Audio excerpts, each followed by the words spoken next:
January 20th is MLK Day in our country.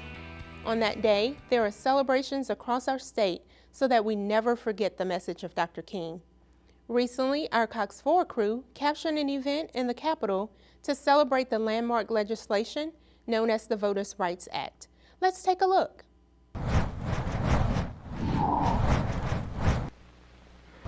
There is no constitutional issue here.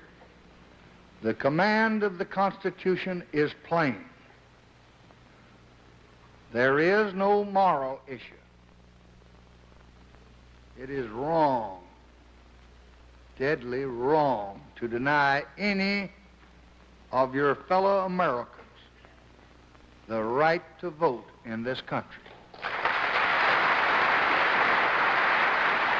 The Voting Rights Act of 1965 is a landmark of the federal legislation in the United States that prohibits racial discrimination in voting.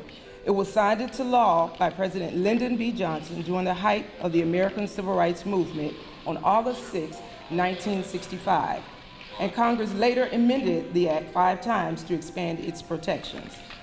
The Voting Rights Act of 1965 grew out of both public protest and private political negotiation. Started in 1961 when the Corps joined SCLC in staging nonviolent demonstrations in Georgia and Birmingham. To dramatize this blatant injustice and to demand that the federal government not put a cent in this city unless it decides to face the realities of desegregation. They hope to attract national media attention and pressure the United States government to protect Black constitutional rights.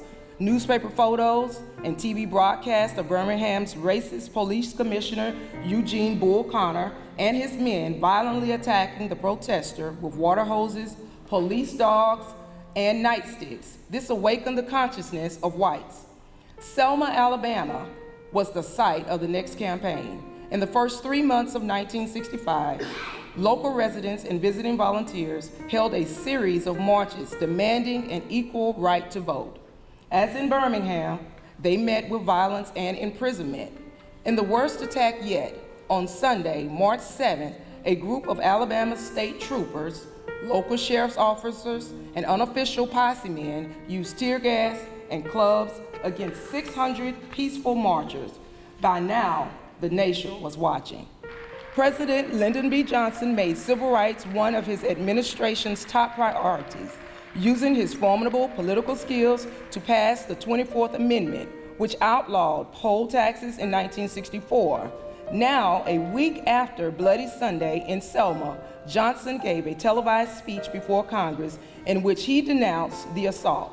2 days later, the president sent the voting rights bill to Congress. The resolution signed into law on August 6, 1965, empowered the federal government to oversee voter registration and elections in counties that had used tests to determine voter eligibility or where registration or turnout had been less than 50% in the 1964 presidential election. It also banned discriminatory literacy tests and expanded voting rights for non-English speaking Americans. The law's effects were wide and powerful. By 1968, nearly 60% of eligible African Americans were registered to vote in Mississippi, and other southern states showed similar improvement. Between 1965 and 1990, the number of Black state legislators and members of Congress rose from 2 to 160. Don't make this day just another celebration, or just another commemoration, or just another march, but make it a day of commitment to form a more perfect union. Thank you.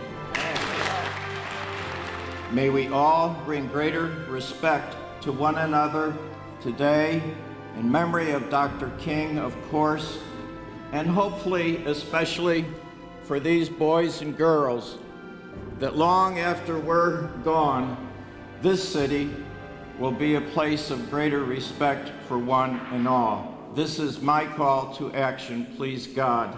Amen.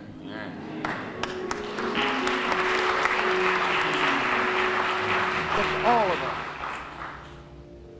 must overcome the crippling legacy of bigotry and injustice.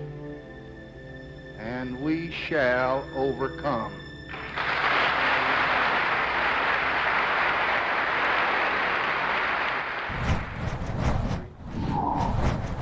Martin Luther King was truly one of the most important figures in American history and was instrumental in securing voters' rights for every American. We're going to step away for just a moment. When we come back, we will meet a young man from Portland, Oregon, who overcame great odds and lived to write about it. Stay with us on Community LA to meet Mitchell Jackson.